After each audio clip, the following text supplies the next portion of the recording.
People are creatures of habit. Well, I certainly am, and I think we all are to some extent, probably me more than most. But we get into routines. We do things a certain way, and we do them day in and day out and year out, and we get comfortable with them.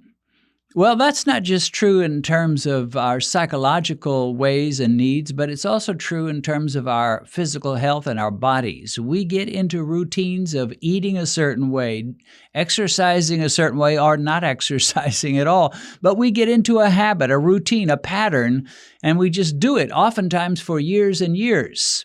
And our bodies get used to that, even though it may not be the healthiest habit. And if we try to change and do a new routine, a new habit, our bodies will often protest. Perfect example of this is the person who drinks coffee, several cups a day, maybe 5, 6, 7 cups of coffee a day. And then he decides, that coffee's not so good for me. I don't think I need the caffeine, and I'll just quit. So the next day he drinks no coffee at all. What happens? Usually he gets a pretty serious headache. And so it's true in so many ways. If you don't exercise at all and suddenly you do some sprints, you're probably going to have sore legs the next day. Now, what does this have to do with diabetes? Well, it actually has a lot. And even though we may have habits and diets that are not good, if we switch too severely and too suddenly, our bodies may protest. They're just not used to that kind of a thing. So if you're eating lots of sugary treats and suddenly you don't eat any sugar at all, you may get some negative reactions from your body. Not that it's crying out for more sugar, but I guess in a way it is. So this is especially a problem for those who go from a standard diet where you just ate whatever you like, whenever you want, as much as you want, any kind of food you like. You don't pay the least bit of attention to what you're eating, just whatever you want. And then suddenly you go to a severely carbohydrate-restricted diet because you know that's good for you. And you know that high-carb diet's not doing you any favors. But your body will often protest, and you will often have some very negative reactions. And the same is true with the carnivore diet. I watched that video from a lady who went carnivore. She had all kinds of health issues.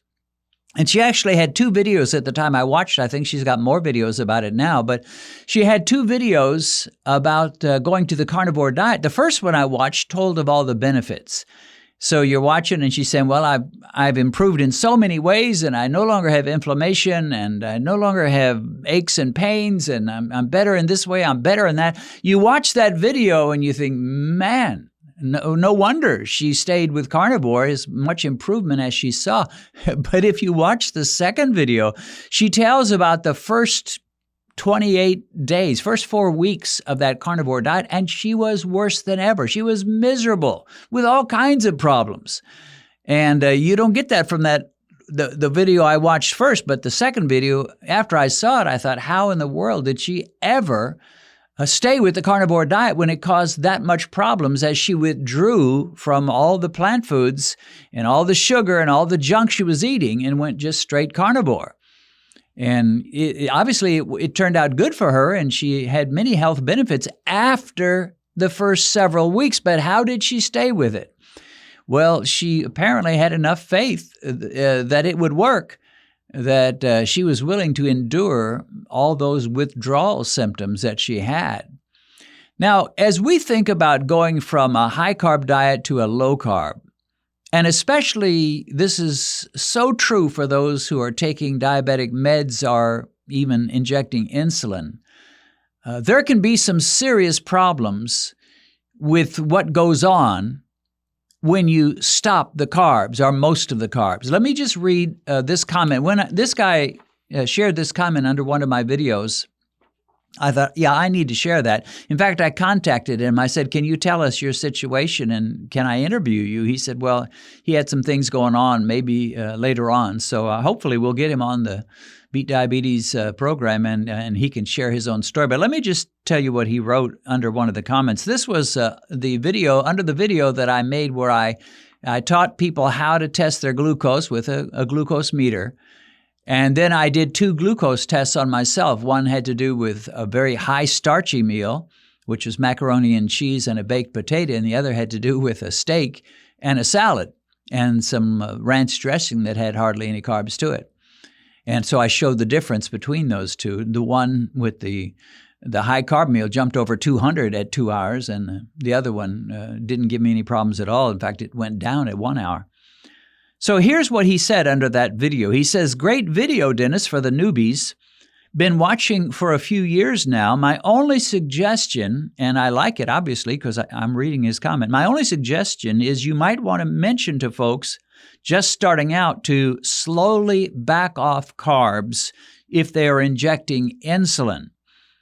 And I would say not only that, but these sulfonylureas and some of these high-powered meds can pretty much have the same effect. He says, "I would suggest you tell people to slowly back off carbs, slowly, or in other words, gradually back off carbs if they're injecting insulin," he says.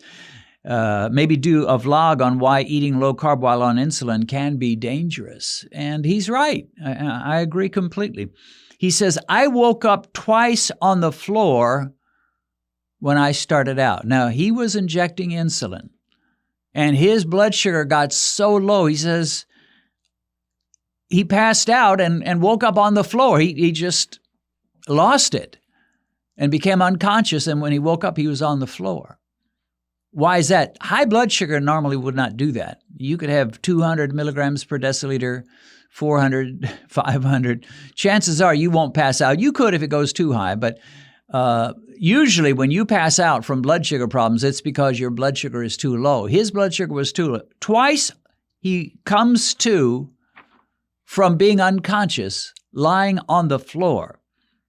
But he has some good news. He says, "Now I'm off insulin and my A1C is 5.4. Thanks." So appreciate his comment. Is something I was aware of before, but he put it in such powerful words and has the testimony to back it up that, yeah, it can be dangerous.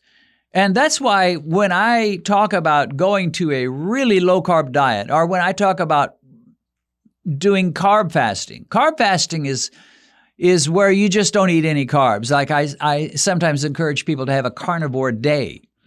And so you're just eating meat and eggs, maybe a little cheese. That's fine if you're not taking insulin or you're not taking these high-powered diabetic meds. But if you are, it could be dangerous. You could be like this guy, wake up on the floor, or worse. You could exit this life even if your blood sugar goes too low. So you got to be careful. And you just cannot go from a high-carb to a severely low-carb diet without being careful and ideally making your changes a little gradually. You just can't do it overnight. Now, if you're not taking the meds and you're not injecting insulin, you probably could get away with it. But even then, it would be better to do it gradually. Your body is just not really made to do things too radically and too suddenly. It's made more for gradual changes. And I know a lot of you have gotten away with it and you went cold turkey, low carb, and it worked for you. And it usually will. Most people are not going to be like him, but some people will. So I need to put this out. I need to make this disclaimer. Low carb can be dangerous. Keto can be dangerous. And it especially is a problem for those taking the insulin or the meds. So I just listed a few rules for people who are taking insulin or meds, but they know their blood sugar is still too high and they don't want to be taking the meds anyway. They'd love to be off insulin altogether, which is possible in most cases, unless you're a type 1 or a LADA. But here's a few rules. Number one, work closely with your doctor. You should be doing that anyway, but it's all the more important to work even more closely with your doctor. There are some doctors who will give you a glucose meter and it will feed your readings into their computer somehow, or even a CGM, and they can keep track from their office what's going on with your blood sugar. That's ideal. That's perfect if they're going to be faithful to do that. But if not, you just need to do it yourself and work very closely with your doctor. So whatever he or she can do for you and say to you and give you the input, you need it. If you're going to go from high carb to low carb, and especially if you're taking insulin or meds. Second, test yourself like crazy. And not just in the morning, not just an occasional post-meal test, which are wonderful and helpful, but you need to test yourself like crazy and see, where am I? In fact, in those early stages. Now, after a while, your body will get in the rhythm of what you're doing, and you can cut back on the insulin or meds with your doctor's advice and counsel and oversight. But in those early stages, you ought to be testing yourself like crazy, even to the point of getting up in the middle of the night, set an alarm at 2:30 a.m. or something like that, and say, what's my glucose? And really, I would avoid any type of fasting if you're on insulin or meds, and I would avoid carnivore if you're on insulin or meds until you can gradually wean off those things. So, number one, work closely with your doctor. Number two, test yourself like crazy. Number three, keep some sugary antidotes around your house. When I was taking Dr. Ergin's advanced glucose support, which they've taken off the market now because the FDA determined that he had some hidden diabetic meds in there, metformin and I think glyburide. But anyway, when I was taking that, of course, I didn't know they had diabetic meds. I thought it was just an herbal formula. And I dropped down into the 50s and I couldn't get myself up, but I had no sugary stuff around the house. And so I had to drive out with a blood sugar in the 50s. And I stopped at a quick shop, a gasoline convenience store, and I bought a banana. They sold them singly. And I bought a Coke or some kind of a soda and drank most of that soda and ate the whole banana. And then I started feeling better. And when I got home, my blood sugar was back toward the normal range. But you should, if you're going to go low carb and you're used to eating high carb and you're taking meds or insulin, you need to keep an apple around the house, maybe even a couple of sodas, sugary sodas, not diet sodas. Diet sodas won't do anything to raise your blood sugar if it gets too low, but sugary sodas sure will. And a couple of things that will raise your blood sugar quickly. So, and that sounds weird for me to be saying that, but we're talking about your life here, and you don't want to wake up on the floor like this guy did. And you're just going to have to be more gradual. You just can't do cold turkey. If your doctor's saying you need the meds, you need the insulin, then just gradually over a period of months, work your way down until your doctor says you don't need those meds, you don't need that insulin. And once you get off those and you're used to a more moderate diet, then you can take it lower still. So be gentle with your body. Yeah, I know low blood sugar is ideal, and that's where we all want to go. But how we get there, the route we take is important. And we don't want to have an accident along the way. If you're a type 1, well, you'll still need to take insulin, but you won't need to take so much. And again, you're going to have to be checking. And if you can, you should be checking with your doctor frequently. If you're going from a high carb, take lots of insulin, and now you're doing a low carb, well, guess what? You can't take lots of insulin. You've got to moderate. But that should be something you work out with your doctor. And lastly, and probably maybe the most important of all, if you can at all swing it, get a CGM and get that baby planted on your arm. And you can test your blood sugar as often as you like, every 20 minutes, every hour, whatever it has to be. And keep a close eye on where you are. It'll be good for you anyway, but it's especially good in those early critical stages.